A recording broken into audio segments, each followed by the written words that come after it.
মহামান্য সদন সময় আৰম্ভ হৈছে। মাননীয় অধ্যক্ষ মহোদয়, এটা মালভোগ কল যদি এজন ভাল মানুহক খাবলৈ দিয়া হয় তেতিয়া তেওঁ নকলেও হ'ব যে কলটোৰ বাকলি গুচাই খাব লাগেনে কলটোৰ সৈতে খাব লাগে। তেনে প্ৰেক্ষাপটত মাননীয় অধ্যক্ষ মহোদয়, এখন ৰাষ্ট্ৰীয় প্ৰেক্ষাপটত উত্থাপিত বিধায়কক তেওঁলোকে চৰকাৰী পক্ষৰ হৈ যুক্তি আগবঢ়াইছে নে বিৰোধী পক্ষৰ হৈ যুক্তি আগবঢ়াইছে তাক ভালদৰে উপলব্ধি কৰিবলৈ সন্মানীয় বিৰোধী পক্ষৰ সদস্যসকলে আজি এটা কথা স্পষ্ট কৰি দিছে যে তেওঁলোকৰ যুক্তিৰ প্ৰাসংগিকতা কিমান।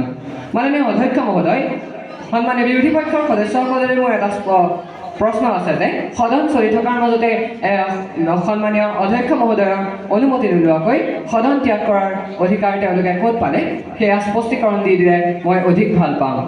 এতিয়া আহিছোঁ মাননীয় অধ্যক্ষ মহোদয় মূল বিষয়লৈ।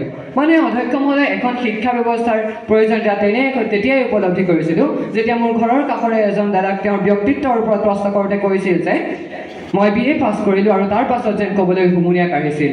তেতিয়াই উপলব্ধি কৰিছিলোঁ এনে এখন শিক্ষা ব্যৱস্থাৰ যিখন শিক্ষা ব্যৱস্থাই ভাৰতৰ এনে লাখ লাখ শিক্ষিত নিবনুৱাৰ মনৰ সেই হুমুনিয়া দূৰ কাঢ়িব পাৰে।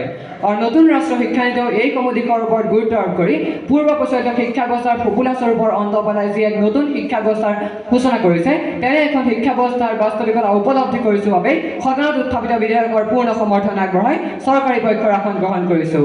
মাননীয় অধ্যক্ষ মহোদয়, পূৰ্ব প্ৰচলিত শিক্ষা ব্যৱস্থালৈ যদি আমি লক্ষ্য কৰোঁ তেনেহ'লে দেখিম যে পূৰ্ব প্ৰচলিত শিক্ষা ব্যৱস্থাত ছাত্ৰ ছাত্ৰীসকলে শিক্ষা লাভ কৰিছিল ঠিকেই, কিন্তু লাভ কৰা নাছিল কোনো ধৰণৰ বৃত্তিমুখী শিক্ষা, যাৰ বাবে নিজৰ শিক্ষাগত অৰ্হতা সম্পন্ন কৰাৰ পিছতে থমকি ৰ'বলগীয়া হৈছিল নিজৰ জীৱন বাটত। কিন্তু মাননীয় অধ্যক্ষ মহোদয়, নতুন ৰাষ্ট্ৰীয় শিক্ষানীতিয়ে এইসমূহ দিশৰ ওপৰত গুৰুত্ব আৰোপ কৰি শিক্ষাক এক সাৰ্বজনীন ৰূপ প্ৰদান কৰি তেওঁলোকক শিক্ষাগত অৰ্হতাৰ সমান্তৰালকৈ বৃত্তিমুখী শিক্ষা প্ৰদানৰ ওপৰত যি গুৰুত্ব আৰোপ কৰিছে, ইয়ে ভাৰতবৰ্ষৰ নিবনুৱা সমস্যা সম্পূৰ্ণৰূপে সমাধান কৰিব বুলি আমি দৃঢ় বিশ্বাসী।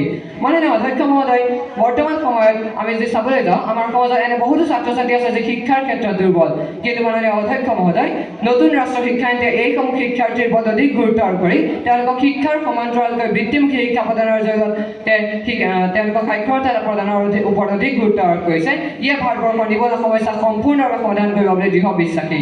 মাননীয় অধ্যক্ষ মহোদয়, এই শিক্ষা ব্যৱস্থাই নিবনুৱা সমস্যা সমাধান কৰিব বুলি আমি এই কাৰণে বিশ্বাসী কিয়নো যদি আমি চাবলৈ যাওঁ এই শিক্ষা ব্যৱস্থাই কেৱল ভৱিষ্যত প্ৰজন্মৰ ওপৰতে গুৰুত্ব দিয়া নাই, গুৰুত্ব দিছে সেইসকল প্ৰাপ্তবয়স্ক নিবনুৱাৰ ওপৰতো যিসকলে দুবেলা দুমুঠি ভাতৰ বাবে আনৰ মুখলৈ চাবলগীয়া হয়।